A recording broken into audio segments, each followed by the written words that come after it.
দেখুন, আজকের যেটা মেন আলোচনা আমাদের থাকবে সেটা হচ্ছে বাংলাদেশ পাকিস্তানের সম্ভাব্য ডিফেন্স প্যাক্ট নিয়ে, এবং তার যে সম্ভাব্য পরিণাম ভারতবর্ষের ওপর হবে এবং ভারতবর্ষের যে সম্ভাব্য স্টেপ হবে সেটা নিয়ে।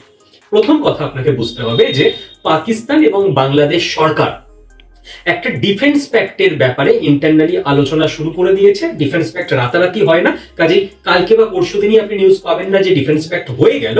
হয়তো আজ থেকে 3 মাস 4 মাস পর দেখতে পাবেন যে একটা Pakistan Bangladesh defence pact officially sign হয়ে গেল।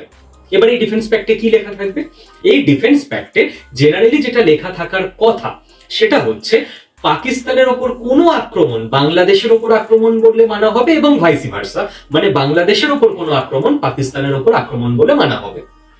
এবার এটা কেন, এটা করে লাভ কি হবে? দেখুন, ইতিহাসে অনেক ডিফেন্স প্যাক্ট হয়েছে বিভিন্ন দেশের মধ্যে। ভারতবর্ষের সঙ্গে ইউএসএসআর এর ডিফেন্স প্যাক্ট হয়েছিল 1971-এর সময়, তখন সোভিয়েত রাশিয়া, এই মুহূর্তে রাশিয়া নয়। আমরা যদি দেখি ইউরোপের বিভিন্ন দেশগুলো তারা ন্যাটোর আন্ডারে আছে, এবং এই দেশগুলোর খুব একটা মিলিটারি শক্তি, সামরিক শক্তি মারাত্মক নয়, বাট এরা একটা ভরসায় থাকে যে আমার দেশে অন্য কোনো দেশ অ্যাটাক করবে না, কারণ আমি ন্যাটোর ছাতার তলায় রয়েছি, আমেরিকা ওকে জবাব দেবে। আবার আপনি নতুন একটা জিনিস দেখবেন, নিউক্লিয়ার শেয়ারিং। জিনিসটা নতুন নয়, জিনিসটা ইউরোপে অনেকদিন, বাট এই কনসেপ্টটা এশিয়াতে নতুন আসছে। কি ব্যাপার? ব্যাপারটা হচ্ছে আমেরিকার কাছে রয়েছে নিউক্লিয়ার উইপেন, প্রত্যেকটা দেশের কাছে নেই। বাট আমেরিকার নিউক্লিয়ার উইপেন, আমেরিকার সঙ্গে ডিফেন্স প্যাক্ট আছে এরকম বিভিন্ন দেশে ইনস্টল করা রয়েছে।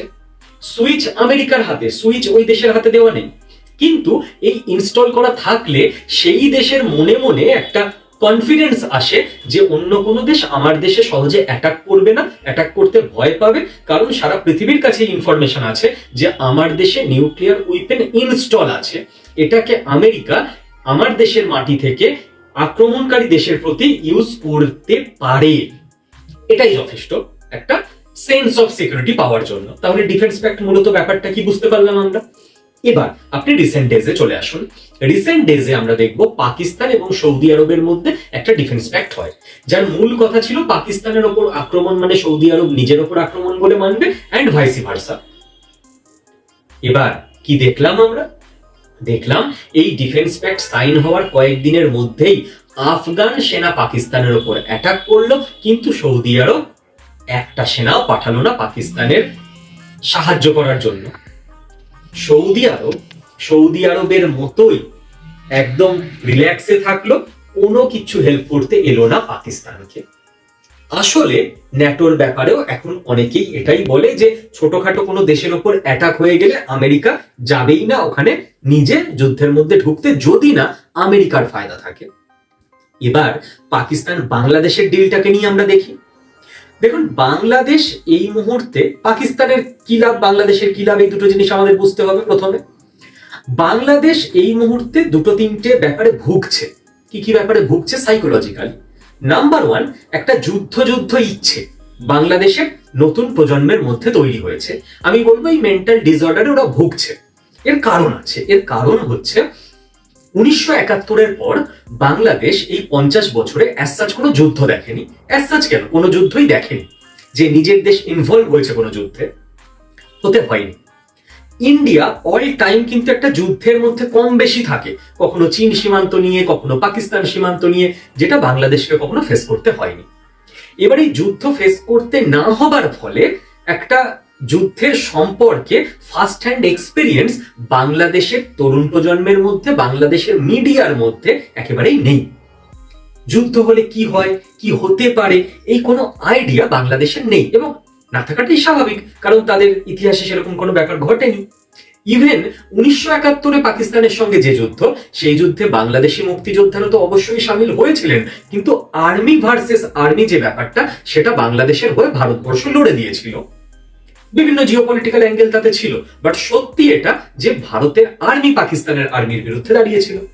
কাজেই 71-এর যুদ্ধটাতেও আর্মিকে কি করে কনফ্রন্ট করতে হয়, তার ইম্প্যাক্ট কি কি হয়, সেটা নিয়েও বাংলাদেশের 100% ফার্স্ট হ্যান্ড এক্সপিরিয়েন্স নেই। এবং 71-এর যুদ্ধের ভয়াবহতা যারা দেখেও ছিলেন, তারা আজকে অনেকেই মারা গেছেন, অনেকে একেবারে বৃদ্ধা, নতুন প্রজন্মের তো কোনো এক্সপিরিয়েন্স নেই। কাজেই নতুন প্রজন্মের মনে একটা যুদ্ধ যুদ্ধ ফিল, যে আমরা যুদ্ধ করব, বিশাল কিছু একটা ব্যাপার হবে, রোমহর্ষক ঘটনা ঘটবে। সেকেন্ড ব্যাপার, একটা ভারত বিরোধিতা, অন্ধ ভারত বিরোধিতা লাস্ট কয়েক বছর ধরে এবং লাস্ট কয়েক মাসে যেটা পিকে উঠেছে। এই দুয়ের সমন্বয়ে বাংলাদেশি ছাত্র, বাংলাদেশি যুব তরুণ জনতা যুদ্ধ করতে চায়, কিন্তু বাংলাদেশ এটা হিসেব করে না, ব্যাক ক্যালকুলেশন, যে আমার থেকে বহুগুণ বড়, বহুগুণ ইকোনমিক ক্ষমতা সম্পন্ন এবং বহুগুণ সামরিক ক্ষমতা সম্পন্ন একটা দেশের সঙ্গে যুদ্ধে জড়ালে আমার উপর কি ইম্প্যাক্ট আসতে পারে। দেখুন, ভারতবর্ষের মানুষদের সুবিধা হলো ভারতবর্ষ অল টাইম প্রচন্ড রকম প্র্যাকটিক্যাল ক্যালকুলেশন করে চলে। ভারতের সঙ্গে আমেরিকার বাণিজ্য যুদ্ধ চলছে, কিন্তু আপনি একটা এমনকি ফেসবুক কমেন্টও দেখতে পাবেন না ভারতবর্ষে কেউ বলছে আমেরিকাকে আমরা অ্যাটাক করে দেবো। কারণ ওই সেন্সটা, জল মেপে চলার ক্ষমতাটা ভারতবর্ষের প্রত্যেকটা মানুষের মধ্যে, মিডিয়ার মধ্যে, ওভারঅল সমাজে সচেতনতা আছে যে আজকের দিনে দাঁড়িয়ে আমাদের থেকে এতগুণ বেশি ক্ষমতা সম্পন্ন একটা দেশের সঙ্গে আমরা সামরিক যুদ্ধ করতে পারি না, অসম্ভব। আমরা ডিপ্লোম্যাটিক চেন দিয়ে অনেক কিছু করে আমেরিকাকে ব্যালেন্স করতে পারি, ডিরেক্ট যুদ্ধ তো করতে পারি না। হয়তো আজ থেকে 50 বছর পর কোনো একটা সময় আসবে হয়তো, যখন আমরা সামরিকভাবে চ্যালেঞ্জ জানাতে সক্ষম হতেও পারি, কিন্তু তার আগে তো নয়। মানে আমি ততটাই হম্বিতম্বি দেখাবো, ততটাই আমি খাবো যতটা আমি হজম করতে পারবো। কিন্তু বাংলাদেশ তো আলাদাই দুনিয়ায় থাকে। ফেসবুকের পেজে কমেন্ট সেকশনে তাদের একটা দুনিয়া থাকে, এই ইসরায়েলকে মেরে দিচ্ছে বাংলাদেশ, এই আমেরিকাকে মেরে দিচ্ছে, ভারতকে মেরে দিচ্ছে। এবং যুদ্ধ করতে ফেসবুক পেজের কমেন্ট সেকশন ছাড়াও যে অস্ত্র লাগে, টেকনোলজি লাগে, ইকোনমি লাগে, এই ব্যাপারগুলো ওদের বোঝানোও মুশকিল। এবার এই যে অবুঝ বাংলাদেশি জনতার সেন্টিমেন্ট, এটাকে কাজে লাগাতে চাইছে পাকিস্তান। তাহলে বাংলাদেশ কেন চাইছে আমরা বুঝলাম, ভারত বিরোধিতা, যুদ্ধ যুদ্ধ ফিল, এবং 3 নাম্বার হচ্ছে যেহেতু পাকিস্তানের কাছে একটা নিউক্লিয়ার উইপেন আছে, তো নিউক্লিয়ার শেয়ারিং যে কনসেপ্টটা, যেটা ইউরোপে আছে আমি আপনাদের বললাম, সেইটা বাংলাদেশ পেতে চাইছে, যা আমাদেরও বেশ নিউক্লিয়ার সিল্ড থাকবে, পাকিস্তান এসে রক্ষা করবে। পাকিস্তান কেন চাইছে?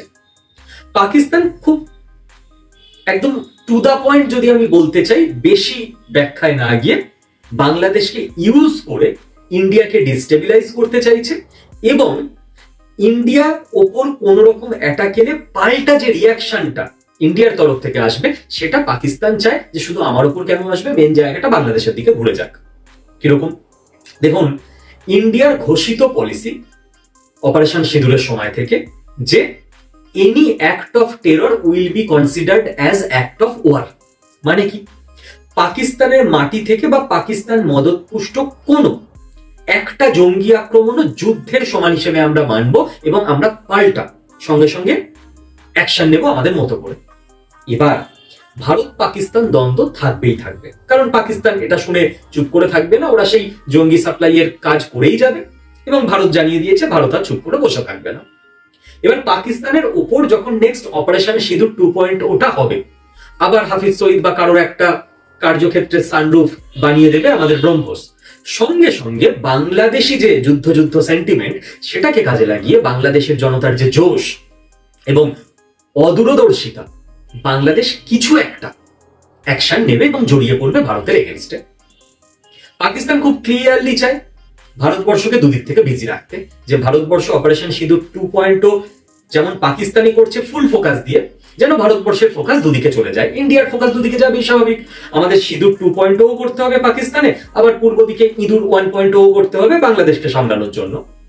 এটা তো পাকিস্তানের লাভ, যে ভারতবর্ষের অন্তত সামরিক শক্তি দুদিকে এঙ্গেজ হয়ে গেল। ভারতবর্ষের এই মুহূর্তে কি করণীয়? Do nothing, just chill. ভারতবর্ষে কিছু করতে হবে না, বাংলাদেশ নিজে করে দিচ্ছে ভারতবর্ষের সুবিধা। দেখুন, বাংলাদেশে এত কিছু ঘটছে, ভারত বিরোধিতা চলছে, তবুও ভারতবর্ষ কিছু বলতে পারছে না।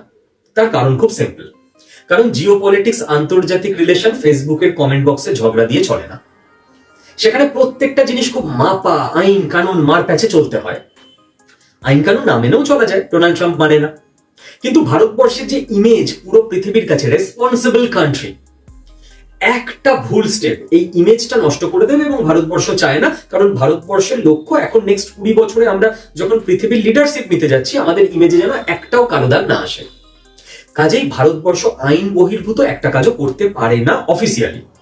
হ্যাঁ, বাংলাদেশে যারা র্যাডিক্যাল লিডার রয়েছে, কোনো একজন আননোন গানম্যান তাদের এক এক করে হেডশট দিয়ে আসছে, সেটা আলাদা ব্যাপার, কিন্তু ভারতবর্ষ অফিসিয়ালি করতে পারে না। এবার বাংলাদেশের ভেতরে কেউ ভারত বিরোধী স্লোগান দিচ্ছে, ভারতবর্ষ বাংলাদেশে অ্যাটাক করতে পারে না। বাংলাদেশের ভেতরে মাইনরিটি কমিউনিটিদের, হিন্দু, বৌদ্ধ, জৈন, এদেরকে টার্গেট করে মারা হচ্ছে, ভারতবর্ষ ইন্টারফেয়ার করতে পারে না। কারণ রিলিজিয়ানের গ্রাউন্ডে তো ইন্টারফেয়ার করা যায় না, তারা বাংলাদেশি নাগরিক, বাংলাদেশের ইন্টারনাল ম্যাটার। ইউএনএ, আন্তর্জাতিক মঞ্চে এটাই প্রতিপন্ন হবে, ভারত কেন ইন্টারফেয়ার করছে? তো ভারতের জন্য একটা বড় সুযোগ, বাংলাদেশের তরফ থেকে অফিসিয়ালি সরকারি লেভেলে একটা স্টেপ আসুক। ভারত পাকিস্তানে জঙ্গি ঘাঁটিতে তো অ্যাটাক করবেই, এবং ডিল অনুযায়ী বাংলাদেশ মনে করে নেবে পাকিস্তানের ওপর অ্যাটাক মানে বাংলাদেশের ওপর অ্যাটাক। তো বাংলাদেশ কিছু না কিছু তো স্টেপ নেবে ভারতের বিরুদ্ধে। জাস্ট বাংলাদেশ স্টেপটা নিক, তারপর বাংলাদেশ বুঝতে পারবে যে যুদ্ধ কাকে বলে, যুদ্ধের ইম্প্যাক্ট কি হয়, নিজের থেকে বহুগুণ বেশি ক্ষমতা সম্পন্ন সামরিক শক্তি যাদের কাছে রয়েছে তাদের সঙ্গে যুদ্ধে জড়ালে কি হতে পারে। আপনি ইউক্রেনকে দেখে নিন, সুন্দর শান্তিতে থাকা একটা দেশ ছিল, আমেরিকা কি করলো? ওখানে রুশপন্থী সরকারকে সরিয়ে অরেঞ্জ বিপ্লব ঘটালো, নিজেদের একদম ডিপ স্টেট অ্যাসেট একজন কমেডিয়ান, যিনি এখন ওখানকার রাষ্ট্রপতি, উনি আগে কমেডিয়ান ছিলেন মানে বাই প্রফেশন, জেলেনস্কি, তাকে বসিয়ে দিলেন রাষ্ট্রপতি হিসেবে। তাকে এরপর বিভিন্ন রকম আস্তে আস্তে উস্কানিমূলক বক্তব্য দেওয়াতে শুরু করালো আমেরিকা, রাশিয়াকে দেখে নেবো, এই করে নেবো। ছোট্ট একটা দেশ ইউক্রেন, রাশিয়ার তুলনায়, কিন্তু আমেরিকা আরে আমরা পাশে আছি, দাও না দাও না, পুতিনকে থ্রেট দাও।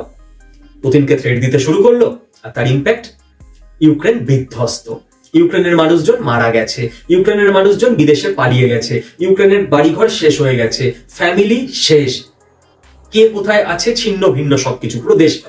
আমেরিকার কিচ্ছু যায় আসেনি। পাকিস্তান সেম থিওরি অ্যাপ্লাই করছে বাংলাদেশের ক্ষেত্রে, যে ভাই আমার শত্রু ইন্ডিয়া, ডিরেক্ট ইন্ডিয়ার সঙ্গে আমি যত না ঝামেলা করবো বাংলাদেশকে দিয়ে বেশি করাবো। তো বাংলাদেশে প্রথমত তো আমেরিকাপন্থী পাকিস্তানপন্থী সরকার বসে গেছে, ভোট হয়নি বাট প্রধান উপদেষ্টা হিসেবে। এরপর পুরো সমাজকে উস্কানি দিয়ে মিডিয়ার মাধ্যমে বিভিন্ন কিছুর মাধ্যমে ভারতের বিরুদ্ধে কথা বলাতে শুরু করো এবং স্টেপ নিতে শুরু করাও। তারপর ইউক্রেনে যা করেছে রাশিয়া, ভারতের কাছেও সুযোগ আছে অফিসিয়ালি বাংলাদেশের দিক থেকে কোনো অ্যাকশন এলে পাল্টা রিঅ্যাকশন দেবার। তো ভারতের জন্য এই মুহূর্তে কিছু করার নেই, যা হচ্ছে ভালো হচ্ছে। পাকিস্তানের জন্যও উইন উইন সিচুয়েশন, লাভ, যে ভারত শুধুমাত্র আমাদের কেন অ্যাটাক করবে, দুদিকে ভারতের শক্তি ডাইভার্ট করে দিই, খেলা বুঝবে বাংলাদেশ। দেখতে থাকুন, নেক্সট 1 বছরের মধ্যে এই ভিডিওর সত্যতা প্রমাণ হয়ে যাবে। থ্যাংক ইউ, ভালো থাকবেন প্রত্যেকে।